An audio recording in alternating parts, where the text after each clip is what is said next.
Assalamualaikum warahmatullahi wabarakatuh. Selamat pagi anak-anak. Hari ini kita akan melanjutkan materi tema 4, sehat itu penting. Pada subtema 3 tentang cara memelihara kesehatan organ peredaran darah manusia. Perhatikan gambar di bawah ini. Gambar di bawah ini terdapat seorang anak yang bernama Siti sedang membuka jendela. Nah, agar terjadi pertukaran udara, Siti membuka jendela kamar. Kamar Siti menjadi sejuk dan segar. Siti selalu menghirup udara segar di kamar. Siti pun hidup sehat. Itulah salah satu cara Siti menjaga kesehatan. Nah, bagaimana cara lain yang dilakukan Siti untuk menjaga kesehatan? Nah, kita akan melanjutkan pada pembelajaran 6 pada muatan PPKN materi tentang akibat tidak adanya penerapan tanggung jawab dalam masyarakat. Setiap warga masyarakat memiliki tanggung jawab sesuai dengan peran dan kedudukannya. Jika tanggung jawab tersebut tidak dilaksanakan, maka dapat timbul masalah. Misalkan di sini ada beberapa contoh. Yang pertama adalah jika warga tidak menjaga ketenangan, maka lingkungan menjadi tidak damai sehingga warga tidak nyaman tinggal di lingkungan tersebut. Kemudian untuk contoh yang kedua adalah jika warga tidak melaksanakan tanggung jawab dalam kegiatan siskamling atau ronda malam, maka lingkungan menjadi tidak aman. Misalnya, banyak terjadi kasus pencurian.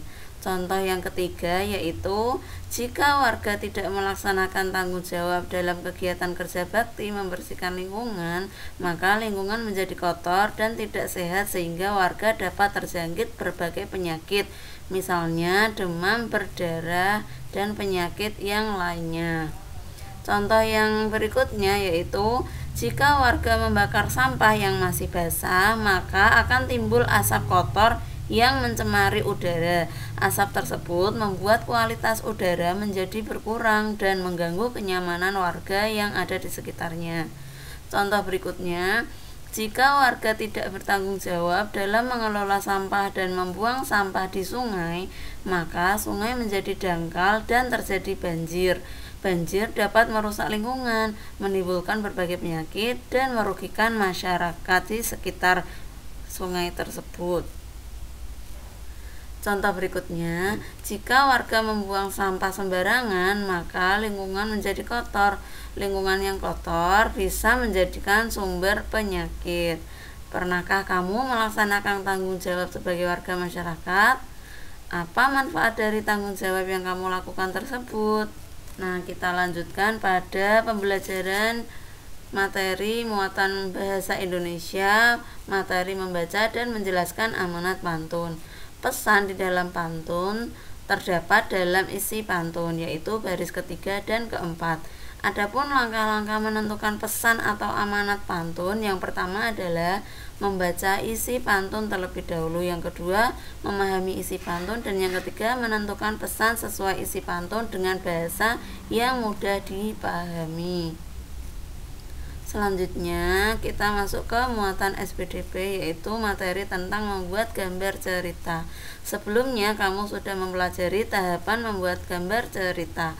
Sekarang kamu akan membuat gambar cerita sendiri. Kamu dapat membuat cerita tentang kegiatan sehari-hari atau pengalaman yang menarik. Contohnya di sini ada gambar cerita yang sudah jadi. Kelinci dan kura-kura memutuskan untuk berlomba lari. Si bekicot bertugas sebagai hakim di garis start, sedangkan si keong berada di garis finish untuk mengawasi siapa yang sampai terlebih dahulu. Lomba lari pun dimulai. Dengan mudahnya si kelinci memimpin lomba. Ia berlari jauh di depan kura-kura yang meranggak lambat. Nah, seperti itu anak-anak untuk pembelajaran hari ini. Terima kasih sudah menyimak. Ini cukupkan. Assalamualaikum warahmatullahi wabarakatuh.